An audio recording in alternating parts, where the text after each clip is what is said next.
balancing an equation. So when you have the reactant side and the product side, what you need to do is to make the atoms balance.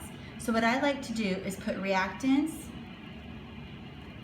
here and then products here on the other side of the arrow.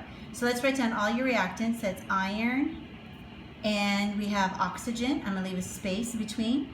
And on this side we have iron, and we have oxygen, but I'm not going to leave a space in between because they're connected up here. The next column I'm going to put the number of atoms. So since there's no number here, that means you have 1.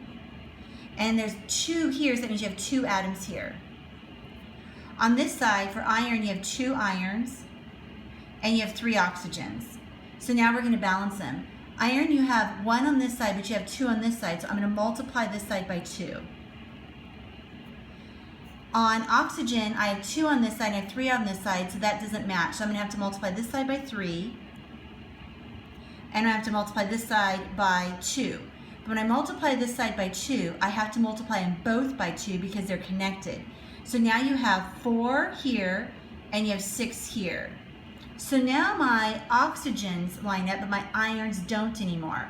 So on iron, I started off with 1. So now I have 4 on this side, so I'm going to multiply by 4.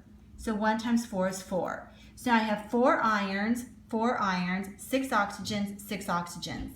The coefficients out front then to balance it is the 4 that you multiplied it by, the 3 that you multiplied it by, and the 2 that you multiplied it by. So to balance it then, it's just going to be the 4, this will be the 3, and then this one will be the 2.